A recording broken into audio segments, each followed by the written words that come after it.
In Sefer Mishlei, Perek Chavbet, chapter 22, in the middle of the chapter, Pasuk Yud Daled. Shucha amuka pi zarot, ze'om Adonai yipol sham. Literal translation: the mouth of a strange woman, according to some, zarot means the strange woman, is like a deep pit. The one who is abhorred or hated by Hashem will fall there. There's two explanations for this pasuk: either a strange woman, or minut, apikorsut, heresy. This was a big problem in certain periods of our history. The many Jews, because they were exposed to certain philosophies, reading certain materials, attending certain schools, befriending the certain parts of society, they were influenced by these alien philosophies, alien ideas, and as a result, they became more and more assimilated to the ways of the Goyim, and also more detached from Judaism. You can't dance on two weddings at the same time. You can't be equally attached, at least fervently, to Judaism and also to something which is completely alien to Judaism. And that is minut, apikorsut, which leads to avodah zarah, heresy. And what he's saying over here, according to the opinion, holds that this is talking about heresy, which he mentioned several times, the dangers of it. Here, there's an extra emphasis or a reminder that whoever gets caught in the trap will have a hard time letting go of it. Once the ideas have invaded or contaminated the mind of an individual, especially once he's an older man, communist, who's been exposed to communism or communism ideas for so long, to get him now to reprogram himself is very difficult. It really is very difficult for those who are in their 50s and 60s who've been indoctrinated with all these alien ideas, now to make them understand that everything that they were instructed to is false, it's far from being true. It's difficult. And that is why he says, Yipol sham, he who is exposed to it will fall, will have a hard time getting out of it. Because it's like a bor, it's like or here he calls it a shucha amuka, a deep pit. Just like from a deep pit you can't get easily out. Same thing with whoever is exposed to this kind of material. There's a famous story that is brought down, I forget who mentions it, that happened not too long ago in Europe. There used to be individuals who used to sell their wares, their merchandise, in the Bate Knesset, in the shuls, after the prayers, of course, or after the class. They used to set up a table. There was one such man who came to a shul, and after everybody was done praying, he put out a table with all his books that he was selling, used books, new books, whatever.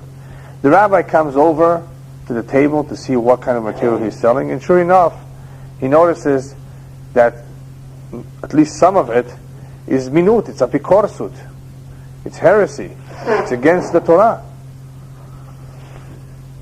And he says, how could you be selling this to Jews?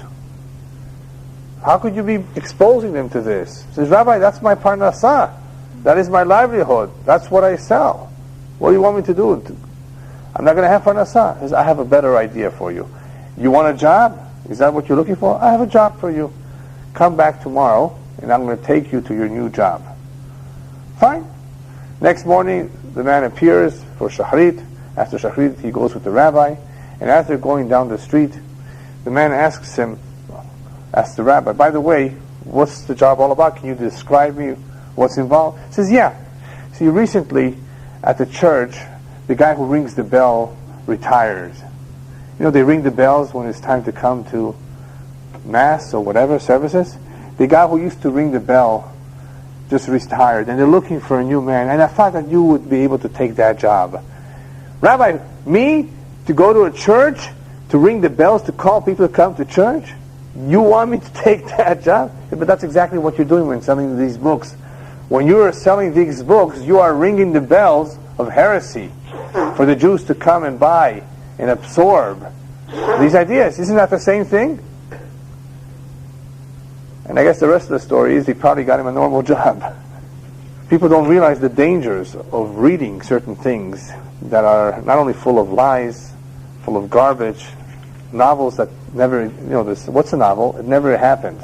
It's just a figment of the imagination of the author. Why waste your time? It's also Bitul Torah. You could be reading many other things that are more beneficial. Besides the fact that the way many things are written these days is not very healthy for the mind. But here we're talking about especially apikorsut, especially minut, heresy, which can be very, very dangerous to one's neshama. The commentaries explain, based on the pirush, based on the peshat, that we're talking about heresy. The heresy is the shuha mukah, the deep pit. Ze'um Hashem yipol sham, the one Hashem abhors, the one Hashem hates will fall. What does that mean? Hashem will let certain individuals actually fall for it. Many times Hashem illuminates our way, sends us a signal, stops us, and then there are many ways Hashem can do that. All of a sudden, out of nowhere, somebody comes up, what are you doing here? Why are you reading this? Out of nowhere. And that was only Hashemayim, of course. We believe that everything is Hashemayim. But one who has completely sunk in this, who is completely after this, HaKadosh Baruch Hu abhors him, he may let him fall into this trap so that he does not come out of it. Hashem allows him to make the mistake if Hashem does not like this individual. Hashem does not want him to come out of it, he just lets him fall into the trap. That's according to the first pirush. According to the second pirush, the second interpretation of this pasuk, that we're talking about a strange woman, not a modest woman, not one's wife, obviously. It's a pi zarot, a woman that one should not be associating with, not being involved too much. There's also the danger of the pituyim, of being seduced, of being enticed, of being misled. Because women have this power of ensnaring, as they say, one in their net. And that's also a shuha amuka, and that's also a deep pit. We're not talking about all women, we're talking about just one who's of course does not have the right kavanot, the right intentions, and one who is innocent, who's unaware, may fall in this trap. And that of course is also dangerous. That also causes a whole different set of problems, regardless of whether one is single or married, and if she's a goya, that's another set of problems. So Ze'um Hashem yipol sham, according to the second interpretation, HaKadosh Baruch Hu hates, abhors those who allow themselves to fall in this trap. Be careful. Take the necessary precautions that you don't fall into this trap. Stay away from her, and don't take any chances. As the rabbis tell us in Apotrophos le'arayot, when it comes to immoral acts, nobody can claim that he's safe. Nobody can say it will not happen to me. If the right conditions exist, almost anybody can fall. Therefore, be careful, because if one does fall in something like this, it's very hard to get out of it. Rabbis tell us on this pasuk, I believe it's on this pasuk, because it says the word pizarot, the mouth of the strange, what it could be the strange woman, or the alien philosophies. It's also talking about a mouth that is not clean. They say, whoever fouls his mouth, you know what the word foul means, right? He uses bad language, so he fouls his mouth. Nivul pe, kol hamenabel et piv, ma'amikim lo gehenom. Not only does he go to gehenom, they deepen it for him. He goes down further down, just for the nivul pe. That's a shucha amuka for him. That's a deep pit. For the avon, for the sin of nivul pe, bad mouth, or foul mouth. Next pasuk. Iveret kishura belev na'ar shevet mutsa yarchikena mimeno. This is also a famous pasuk in Mishlei. And there are various other pesukim that express the same idea. The literal translation over here is, foolishness is bound to a child's heart.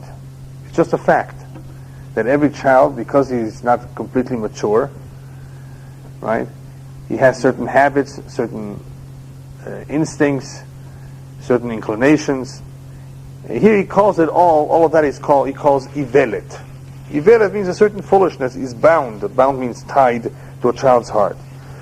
So shevet musar yarchikena mimeno, a rod of discipline will drive it away from him. How do we explain that before? You have to be careful not to hold back the whip, the rod.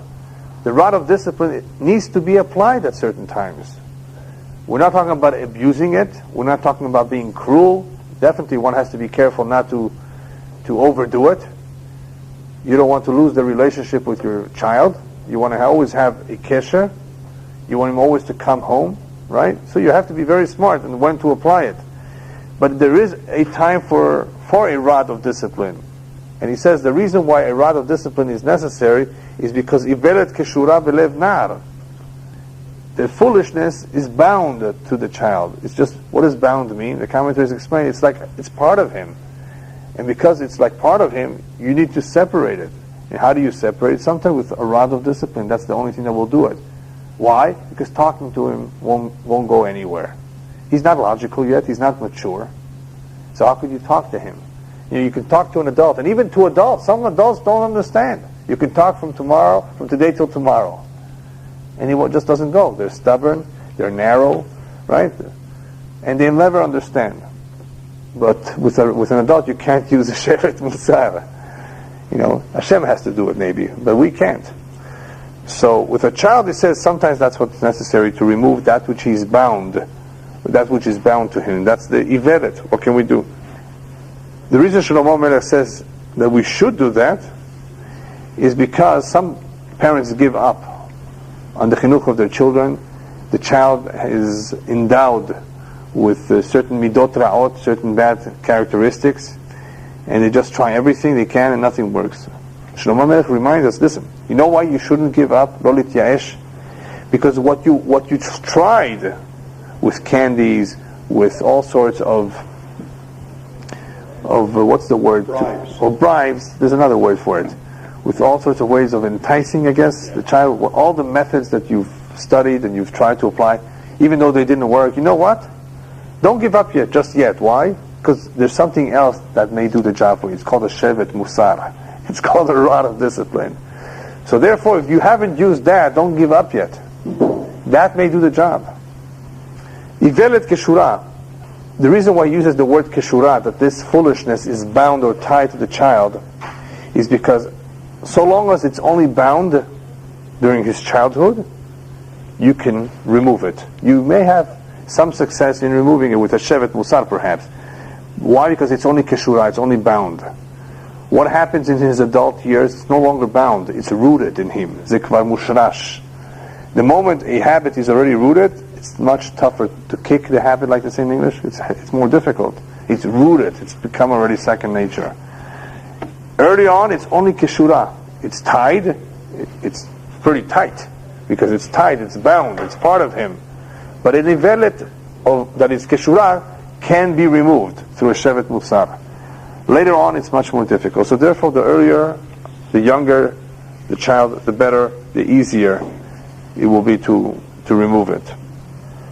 Next pasuk, Oshek dal leharbot lo noten le'ashirach lemachsor. Let's see how he translates it over here. He who exploits a poor man to increase for himself will give to a rich man only to want. Alright, most commentaries I think divide this pasuk in two. In the translation here he appears to be saying it as a one. Whether you're trying to take advantage of the poor man, thinking that you can enrich yourself by doing so, Oshek dal. Oshek means to cheat. To rob a poor man by taking advantage of him in order to increase your wealth. Or noten le'ashir, or if you give more money to the wealthy as a bribe, so that he can be on your good side, so that he can repay you a favor in the future. Either of the one, if your kavanah, if your intention is you think you're going to get some benefit out of this, you're in for a big surprise. Ach lemachsor. It will only be for want. In other words, you will be losing instead of gaining. Taking advantage of the poor will not increase one's wealth. Giving to the rich in anticipation, expecting that the rich man will eventually return the favor, just forget about it. It won't happen. It's going to be achre masor. It's a waste of your money by giving the rich. Or the money that was gained in an illicit way. In other words, by cheating the dal, that will of course not be in any way mevurach, will not be blessed, and of course no good will come out of it. On the contrary, he will lose from it. He will become poor. Some people take advantage of those who don't know, who are poor, thinking that they can make more money as a result of that. The Muhammad says, no, it doesn't work like that. And we're going to see why very soon. Why people who attempt to do this do not enrich themselves. We must remember at all times that there is a mashgiach. There is a mashgiach in this world. Hashem did not only create the world, He's actually overseeing it, and He's aware of everything. And sometimes we don't see an immediate reaction for an action, but it happens. And we're going to see what that reaction is going to be. What that midah keneged midah will be, measure for measure. Next pasuk, Hatos necha ushma divrei chachamim v'libecha tashit lida'ati. Incline your ear and hearken to the words of the wise, and put your heart to my knowledge. The next, I believe, 3 pesukim, or 4, the next pesukim, Shlomo Melech describes why he wrote this. Why he wrote Mishlei, even though he's told us a little bit about it in the very beginning, what the purpose of all of this, what he's trying to achieve, and how one can gain the most out of this sefer. So pasuk number 1, and it was the first pasuk that he discusses this sefer, or the purpose of what he's telling us, is as follows. Hatos necha ushma divrei chachamim. In order for you to gain anything from what I'm about to tell you, it requires for you to hat oznecha, to pay close attention. This is not a book that you're just going to read through quickly and say, oh, interesting, nice. This is not a book like that. If you want to gain something out of it, and there's a lot to gain from this, hat oznecha, pay close attention to listen to the words of the wise. V'libecha tashit leda'ati. Libecha, in other words, your heart. Put your heart to my knowledge, to all this advice that he's giving us. Put your heart to it, meaning tidbonen. Pay close attention, think about it, reflect upon it. This is very valuable advice. This is not saying, oh, it's nice, it's poetic, it rhymes. No, it has nothing to do with rhyming or being poetic. It may be very well written, it may sound good, but this is real stuff. This is about life we're talking about. Ki na'im ki tishmerem bevitnecha yikonu yahdav al sefatecha. For it is pleasant that you guard them in your innards, that they will be established together on your lips. It says it would be a good thing for one to preserve everything he has learned. To preserve them in one's innards and one's stomach is another way of saying remember all these words. Don't just read it, memorize them. So that you could always easily verbalize them, express them, talk about them. Because you know what happens when a person memorizes these ideas? When he has them in his innards, like he says, when he remembers them, it's easier for him to apply them in real life. This is not just meant to study. This is not just meant to know. Oh, it's interesting. It makes sense. I agree with it. No, don't you want to apply this? A lot of these ideas are meant to be applied. I mean, all of them are meant to be applied, but some of them especially, if we do not apply them, we can get easily into trouble. So he advises us beforehand, remember these, learn them, think about them, and if you will remember them, if you will be aware of them at all times, so much so that you will be able to easily say it. When one is intimately aware of a certain idea, the chances are better that he can apply it. I mean, for example, I've told you this in the past, I just grabbed a quick example, what the rabbis tell us and they advise us when it comes to one's relationship with one's child or with one's wife. Use your left hand to rebuke, use your right hand to embrace and to kiss. In other words, you want the child to see the two sides. You want him to see that the father is upset, but when you're upset, you're using the left hand, the weaker hand. Right? You're not overdoing it. And when you're using the method of embracing, of reassuring, you're using the right hand, which is the stronger hand. Not only do you need to use the right hand for that, but the rabbis basically mean that in case you did have to use your left hand, that sometimes you do have to say no and refuse, just make sure you use your right hand to reassure that you also care about the individual. Now, if we don't know this saying, if we don't have it in our minds, we may forget ourselves.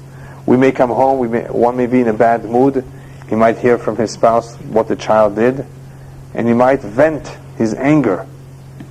And let's say he vented his anger. Okay, he lost control. He can still repair it by yamin mekarevet. But if we don't remember these ideas, if we don't learn them and review them, that he won't remember that that's the way to deal with the child. HaKadosh Baruch Hu only gave the human being a certain amount of intelligence, that with that intelligence we can rationalize, we could learn, we can adapt, we can communicate. That is the basic intelligence that HaKadosh Baruch Hu has given to every human being. The problem with this intelligence is that because of the free will that he also gave us, because of the ta'avot, the instincts that we have, because of the tensions, the struggles, that intelligence and that logic is not always strong enough to overcome everything. We need guidance. We need the know-how of how to deal with certain situations. And that know-how does not just come from an intelligent mind. That know-how has to come from people who have gone through it, people who can give us advice. Hey, this doesn't work. Don't try this. You go to a mechanic. Has it ever happened to you? You go to a mechanic, there's a problem, and you don't know what it is. You don't know what, even though you've been driving for 25 years, you don't know what the problem is. And guess what? The mechanic does not know either. But the mechanic is willing to find out, at your expense, of course. Let me first begin by changing this part. Oh, it's not that. It's still not working. Now let me go to this part. Before you know it, he's done a whole tune-up, which you did not need, because you just had one done. And you just spent $800-900 until he finally figured out there was a small part called a modular. Anybody here remember what a modular is? I don't know if they have it in the newer cars today. They had it in the old cars. Next to the distributor, next to the cap, there used to be a small piece called a modular. Most people are unaware of that. It's a very small piece, doesn't cost that much. And that can, if that wasn't working, the car wouldn't start. The car wouldn't start. In other words, it would be going, running. And what do you think when what's the first thing you think when the car is running but not starting? Maybe we should change the starter. That's an expensive part, to change the starter. Maybe it's the ignition, maybe the battery, maybe the alternator, right? All of these things. Oh, there's a small piece in the back. Wouldn't it help to go to somebody who knows? Well, Baruch Hashem, I learned a little bit from my own car. I got to know my car. Come to the mechanic, car doesn't start. Well, it could be this, it could be that. No. Leave everything alone. Please replace my modular. It costs $5. That part. Okay. Are you sure? Yeah. He replaces the modular and it starts. I told you. See, had I relied on him, he wouldn't have found it till the end of the day. And after many, many expenses. It helps to go to those who are knowledgeable, who know. Right? And that's why he's telling us over here, what I'm about to share with you is knowledge that is proven. I know it works, but it will only help you if you keep it in your mind, you preserve it. Because if you preserve it, there's a chance that you will apply it. If you just read, it won't go anywhere. And what am I trying to accomplish here? What do I really want to teach you besides all the good advice? There's one thing that I want to accomplish. Liot b'Adonai miftachecha oda'aticha yom af'ata. That you trust should be in Hashem, I have made known to you this day, even you. I want to teach you midat habitachon. Midat habitachon is trusting in Hashem, not just believing in Hashem. A lot of people believe in Hashem, but they don't trust. Why don't they trust? Because Hashem promised that He will give us parnasah on Rosh Hashanah. He will decide how much we're going to make. And some people don't trust Him. They say, no, you know what? If I don't work Shabbat, I will not have parnasah. Because Shabbat is my best day. That's a lack of bitachon. Complete lack of bitachon. Why do they have this lack of bitachon? For a variety of reasons. But one reason is obvious. They never learned there's such a thing as bitachon b'Hashem. They may not have learned. So Shlomo Melech wants, amongst other things, to teach us, to train us in midat bitachon. And as the commentaries explain, Rashi says, the idea here is trust in Hashem, learn Torah, and don't ever doubt, don't ever think that because you let go of your business, you close your shop 1 hour early, you're going to have less parnasah. Be normal. Work 8 hours a day. Some people think they have to work 12, 13 hours, otherwise they won't have parnasah. Lead a normal life, come to the minyan, come to the shurim. Nothing will happen. If you have true bitachon b'Hashem, you close your shop a half an hour earlier to make it to the minyan, you're going to have the exact same parnasah. The only one who will accept what I'm saying right now is one who has bitachon. One who does not have bitachon says, no way. Now let me tell you a secret. Do you know that if somebody has bitachon, and he's also a very good man, a tzaddik, all he has to do is work 1 hour a day and he will have his parnasah. And I'll prove it to you. Most of you, I'm sure, know somebody who's in the diamond business. He sells diamonds. I'm sure most of you know somebody like that, right? Let me ask you something. How long does it take to sell a diamond? How long does it take to sell a diamond? Depends what diamond. No, a nice diamond. Just a handshake. No, how long? Several weeks, months? It could be several weeks, it could be several months, but it could also be 5 minutes. The customer comes in, listen, it's my golden anniversary coming up. I want to buy my wife a 7-carat diamond. And the guy has money. 7-carat blue diamond. Anybody know here about diamonds? Clean. Not fake, not zirconian. Blue diamond or pink diamond. Pearl shaped. You know, shaped like a pearl. I'm sorry, like a heart. Like a pear. Expensive. No? 7 carats. That color, with that shape, that may be about $3,000 a carat, $4,000 a carat, maybe even more, I don't know. He just made in 5 minutes what he makes in 3-4 months. Just like that. En Hashem atzor leoshia. There's nothing holding back Hashem from helping us if He wants to help us. If a person has true bitachon b'Hashem, it can happen. And I told you this once. There's an individual in the Asharim, in that area, who has a shop. All he sells is eyeglasses, the frames. He's only open from 5 to 8 in the afternoon. He learns in the kollel in the morning, and then after 8, of course, everybody closes. He goes home too. And everybody knows who needs eyeglasses, they come to him between 5 and 8. So why should he be open from in the morning? They all know to come between 5 and 8. That's it. Very simple. And he has his parnasah just fine. That's bitachon b'Hashem. No, if I don't open a whole day, if I don't work on Sundays, I won't make it. Shtuyot. All it takes is bitachon, but true bitachon b'Hashem. And that is one of the messages, at least one of the messages, the strong messages, that Shlomo Melech is trying to convey in these words. And then he adds a very important point, Alo katafti lecha shalishim b'moetzot v'da'at. Have I not written to you thirds with counsels and knowledge? Some explain that what that means is I have said this and repeated this 3 times. Torah, Nevi'im, Uktuvim. In other words, HaKadosh Baruch Hu has written, has given us this information in various parts of the Torah, b'moetzot v'da'at, with counsel and knowledge. In other words, the words that have been written are special, are important, are good. They're good advice for us. That's what the word moetzot v'da'at means. In other words, they have been very clearly expressed to us in many places of the Torah, these concepts. Therefore, go and find them. Go and learn them. Why does he tell us this here? Don't ever say, I was never told. Don't ever say, nobody showed me. I didn't know. I have gone over this many, many times in the Torah, in the Nevi'im, in the various parts of the Torah, you will find these concepts.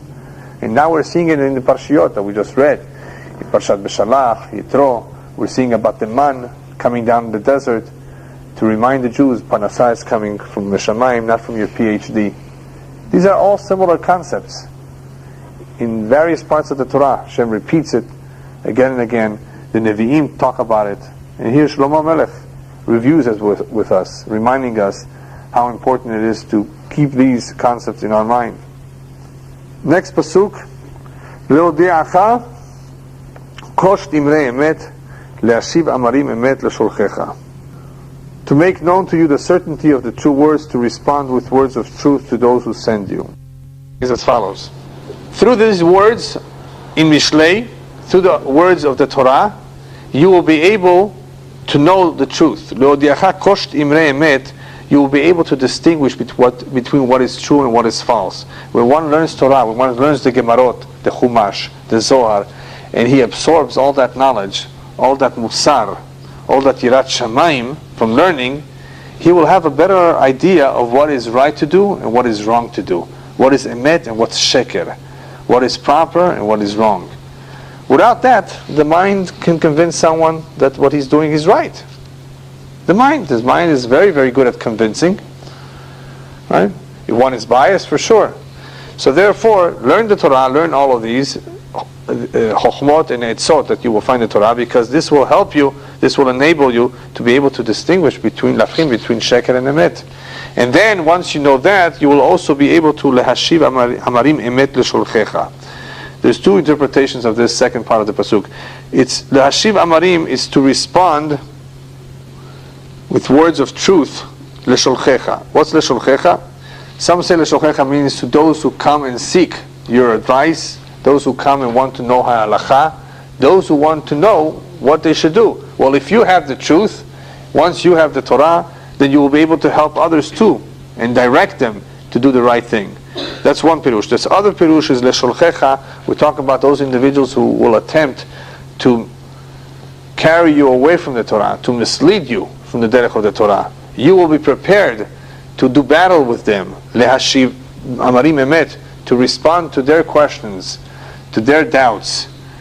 As the Rabbi tells in Pirkei Avot, "V'dama shetashiv la'apikoros." You should be learned, so you should know how to deal, how to respond to an apikoros who's trying to, to get you to drop the mitzvot, to cool off, just like he did. Join me. And those who are ignorant can easily fall prey to those who are trying to convert them to another religion or to mislead them. So therefore, be armed, be prepared with imrei emet, with the truth, so you can also respond and defend yourself. Next pasuk, al tigzol dal, ki dal hu, ve'al tedaki ani bashar. Important pasuk, also a very famous pasuk. It's a very important pasuk. Do not rob a poor man because he is poor, and do not crush the poor man in the gate. Remember we talked about it a little earlier, about not taking advantage of the poor? And here he's going to explain what happens. Here he says it much more emphatically. Here he says, Al tigzol, do not rob him. Kidalhu, because he's poor. What do you mean he's poor? Well, because he's poor, he has nobody to help him out. He has nobody to defend him, nobody to speak up for him. And you know what? Because he has no one, Hashem will. So therefore, be extra careful, be extra sensitive to poor people, that you do not take advantage of them, you do not rob them, you do not cheat them. All of that is called lotigzol. Even not paying them on time, if you owe them money, it's called lotigzol. It's a form of gezel. There's a lot of ways one can steal. Overcharging, cheating, misleading. That's all a form of gezel. And be careful, because he is poor, and therefore he has no way to defend himself. Be extra sensitive to him. Ve'al tedakeh ani bashar. Neither tedakeh means to crush. That's the literal translation. What does it mean to crush? Do not embarrass him in public. Just because he's poor and you're rich, doesn't mean that you should put anybody down. Some say bashar means in the gate of justice. Don't crush him in court. By making him go through the whole process, and he has to go through expenses. Try to settle with him if he's a poor man. Basically, be very sensitive and be extra sensitive with those who are poor, because they have nobody to defend and to speak up for them. And you know what? As a result of that, since they have nobody, the next pasuk comes along and says, Ki Adonai yariv rivam v'kava et kovehim nafesh. Because they have no one to speak up for them, Hashem will plead their cause and rob those who rob them of life. So he says here several things. First of all, Hashem will take the lead over here in speaking up for them and helping them. He's the one that helps the orphans and the widows, because they have no one. And the same thing is here with the poor. He will fight for their cause. He will plead their cause. But what's interesting here is the second part. V'kava et kovehim nafesh. Kava is a very strong word. Hashem will rob those who rob the poor. He will rob them of their soul. In other words, they will die. The onish, the penalty for robbing the poor, is midah keneged midah, not money, life. Why life? Because whoever robs a poor man, it's like he's taking his life away. He barely has anything. You're taking from a poor man his money. It's like you're taking his life away. So the kava'et kovehem nafesh, the penalty for this is to take away their life. Chas v'shalom. The reason why Hashem gets involved, the commentators explain, is not only because they have nobody else to help them. Hashem immediately comes to their help, but also because the attitude of an individual who is robbing the poor is she'en din ve'en dayan. Nobody's aware, nobody knows, they won't know how to deal with it, nobody will come to help them. That's the attitude of somebody who's going into cheating them. He's basically assuming or make believe that nobody is going to help them. She'en din ve'en dayan. There's no justice. Hashem says, is that what you were assuming all this time? I'm going to show you that there is a judge and that there is justice. So there's a lot of things that Hashem immediately, and this not only in this world, not in the world to come, not only in this world, but almost immediately, within a week, within 2 weeks, within a month, that individual is going to get it. Something is going to happen to him, so that the individual who all along assumed that he can take advantage and rob the poor will learn a very quick lesson. That Hashem gets involved in pleading the cause of the poor. Next pasuk. Al titra et bal af ve'et ish chemot lo tavo. Do not befriend a quick-tempered person, neither shall you go with a wrathful man. Why?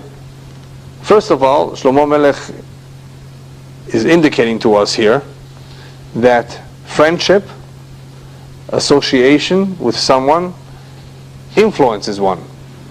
One is influenced by his surroundings, by his environment, by his friends. Like the famous saying, tell me who your friend is, I'll tell you who you are. Why? Because when you befriend someone, you will adopt certain things from the individual, certain habits, certain expressions. That is how accents are formed. Accent. How do you know that somebody's from New York? Because he has a New York accent. Well, why does he have a New York accent? You know, all these Jewish people in New York are speaking like Puerto Ricans. Well, some like Italians or whatever. Where did they get it from? Because they all live in the same city. Yeah, that's what it is. Come from Iran? Oh, you can recognize. This one is speaking like a Yazdi. This one is speaking like a Meshhadi, right? Or from other parts of Iran. Because of the accent. Why? He's Jewish. Yeah, but that's the way that people speak there. The Goyim speak there. And that is why the pronunciation of Ashkenazim, Sephardim, Temanim is the way it is because of the surroundings. The Temanim have the least influence of all the communities in the world, because they were in one place since the Churban Bayit Rishon, not Bayit Sheni. Churban Bayit Rishon. So they have the least changes in their pronunciation, least influence, but they still have some influence. But all the Ashkenazim, Hasidim, I mean, a lot of the original pronunciation was completely lost. Right? Everybody in the world, depending on where he's living, has some influence from the surroundings. American Jews, they pronounce the Hebrew differently than Latin American Jews.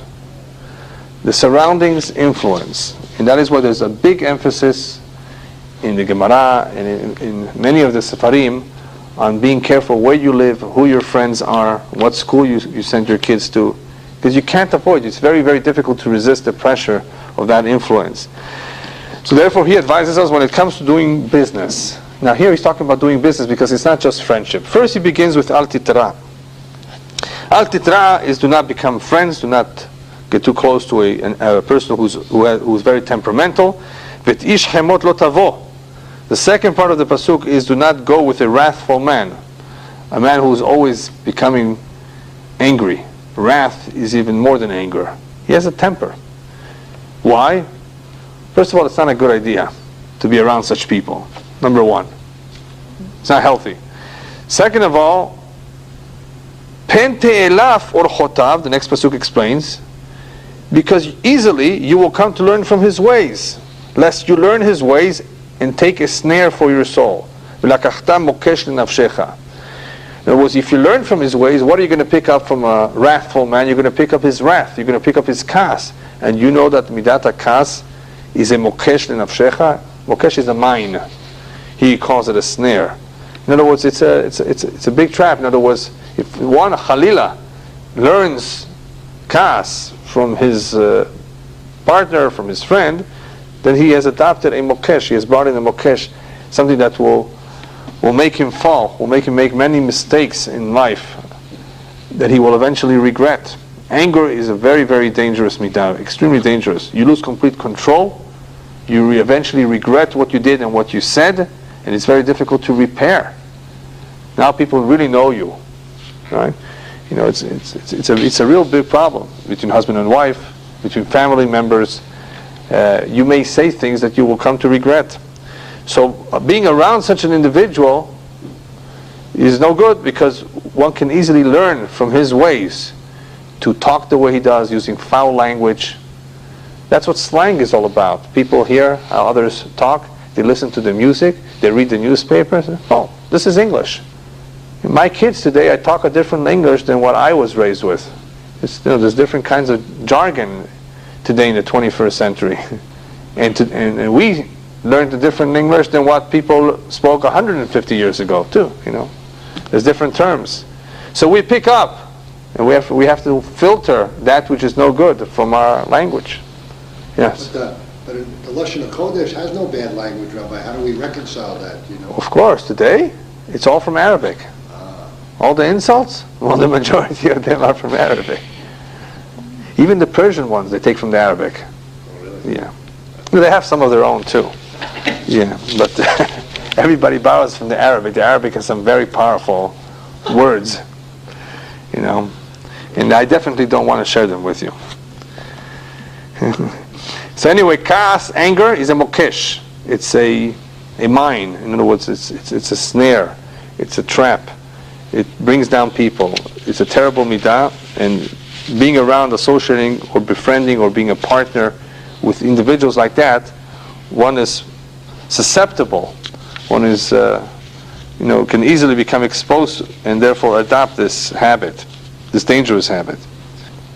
Next pasuk is a pasuk that, or an idea that we've seen several times in Mishlei, but very, very important, and he repeats it because, as usual, he always has something to add. Al tehi betok'ei chaf ba'orvim masha'ot. Do not be one of those who give their hands, all right, who stand surety for debts. All right, I'll give you my own translation. Don't be involved with those individuals who are in the business or in the habit of guaranteeing loans, or being a guarantor. Remember we spoke about this, being a guarantor, to be an Arev. Reuven is going to lend money to Shimon, but Reuven tells Shimon, listen, Shimon, you're a nice person, but I need guarantees for this loan if you can't pay, that somebody will pay me the loan. And Shimon says, yeah, I have a friend called Levi who will agree. Levi, you agree? Yeah, I agree. That's silly, Shlomo Melech says. Don't do it. There's no mitzvah, there's no chiyuv, there's no obligation. Do yourself a favor, don't get involved, unless it's a very small amount of money. Because what are the chances of him not paying his loan? More than 50%. Why? Not because he's a dishonest man. Many things can happen. He could die. He can lose his job. He can move and forget about it. And guess what? The lender's not going to go after him. He's going to go after you. And he says, and you know what's going to happen to you? If you do not have what to pay, why should he take your bed from under you? Just ask Israelis what the banks do when you don't pay. That's what they do. They come and take mishkafcha mitachtecha. They come and take all your furniture. They don't care. They take away everything you own to try to pay off the loan. Why should you lose it? You worked so hard, put some money together, and you thought that you're going to be doing him a favor by guaranteeing the loan. No, you have no obligation to do that. Don't be involved ba'orvin masha'ot. What's masha'ot? Masha'ot are different kinds of loans. And what Shlomo Melech is saying here, what he's adding here differently, is that do not be involved in any form of promises, even if it's not monetary promises. I promise I will do this for you. I'll take care of this for you if it doesn't work out for you. Don't make promises that are not necessary. Don't make promises if you don't need to. Why? Because one cannot guarantee anything. A human being does not know what will happen an hour from now. Definitely not what will happen tomorrow, and for sure not what will happen a year or two from now. Can we guarantee anything? Can we promise? So be careful. Don't get involved in any form of masha'ot, any form of loans, any form of promises. Don't guarantee anything, because a person does not know what will happen. Do not trust in your wealth, and we've covered this in the past. Mishlei tells us, Salomon tells us, Boteach be'oshro hu yipol. Whoever relies on his wealth blindly, he will fall. In other words, somehow Hashem will make him fall. That is not right to do. A person should never rely, okay, I have several $1 million in an account, I have several pieces of real estate here, nothing will happen. Nothing will happen to him. Never trust in your wealth, because just about anything can happen. Look what happened to people who were in Rhodesia. You know where Rhodesia is? Today it has a different name. That country in Africa. Zimbabwe. Very good. In that country there were Jews like there are in almost any country in the world. Jews that made it very well. But once the black people took over, the Jews have to leave. The Jews had to lose everything they owned because they wanted to. You're going to distribute the wealth equally. Here they had all this money. They thought that they were safe. They thought that they made it. No, nothing is guaranteed forever. New president, a new prime minister, a new ruler, inflation. You know how many Jews lost money? Tons of money in Mexico because of the devaluation of the peso. And some of them learned very quickly, and they took out the money and put it in America. You can't trust. The next day your money is worth half. Could you trust the government here? Also not. And that's why they tell you, don't put your money in one basket. For that reason, because you don't know. We can't know anything. So therefore, be careful from trusting your wealth, from relying on one's wealth. Don't make any promises. One does not know what will happen tomorrow. What is that? Today?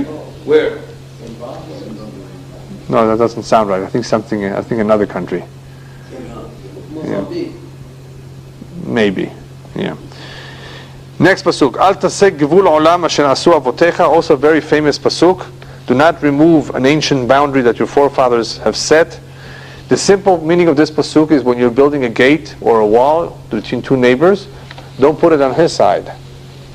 Pushing the boundary further into his lot if the boundary was in a particular spot, right? That's a simple understanding of al tasek gvul olam. You cannot, the word in English is do not encroach. If you learn real estate, you will come across the term encroachment.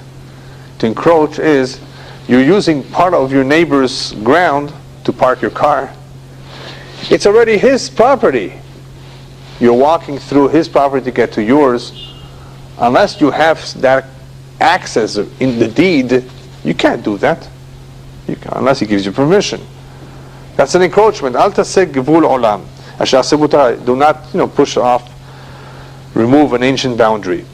But the pirush that the rabbis give on this pasuk, that what Shlomo Melech really had in mind is, be very careful with minhagim, with customs. Al tasek gevul olam. Do not remove an ancient boundary. Takanot, decrees and customs that you had in the past.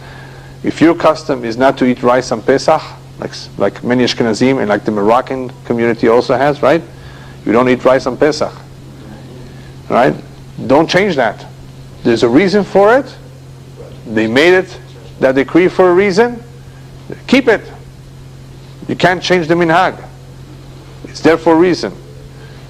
That's a boundary. It's a limit. Do not change it. Anytime a person begins to make changes, that's where conservatism and reform begin. To allow to make changes. But this is not the Torah anyway. It's more a rabbinical decree. Makes no difference. Al tasek gevul olam is coming to teach us that. You don't want to change anything. The last pasuk of the perek is Hazita ish mahir b'mlachto lifnei melachim mityatzав bal yityatzев lifnei hashukim. Have you seen a man quick in his work? Have you seen somebody who's diligent? Zariz. He will stand before kings, he will not stand before a poor man. Commentaries explain what we already know from the other Pesukim, that the Midat HaZerizut is a very beautiful and important Midah, the diligence. How much has he looked down, Shlomo Melech, on laziness, right? We've seen various Pesukim on laziness. Now he's extolling or telling us the praise of Zerizut. He says, if you ever see such an individual who's very diligent, very quick in what he does, you should know that Lifnei Melachim Yityatzав, he will one day stand before kings. What that means is that he will advance in life. He will get somewhere. People like that midah. It's not only a good midah for oneself. It's a midah that people actually appreciate. And what's involved in Zerizut, the commentators explain, it involves not hesitating too much and pushing off things, delaying them. It means once you initiate something, you complete it. You finish it. A lot of people begin something, but they don't finish it. You've begun something, make sure to finish the job. That's the Zerizut. You're about to do something, don't delay it. Don't postpone it. Don't push it off. All these dechiyot, all these ikuvim, all these delays are a lack of Zerizut. And it's not good to get used to that kind of habit of delaying or pushing off or beginning something and not finishing it. You want to accomplish in life a lot? Adapt the midah of Zerizut. Not only will you accomplish a lot, but also Lifnei Melachim Tityatzав. Lifnei Melachim Tityatzав, you will also get ahead in life. People will want to hire you. You will be advanced in your job. You will receive a promotion. Because everybody likes such a worker who works diligently, who works fast, who wants to accomplish. He gets a lot more work done. And that is a tremendous difference between one who's lazy, who doesn't get anything done. What a loss and what a waste. Whereas an individual who is quick, who is diligent, not only will accomplish, people will greatly benefit from him, and therefore they will want to have him as an employee. And that is why such an individual will advance very, very much in life.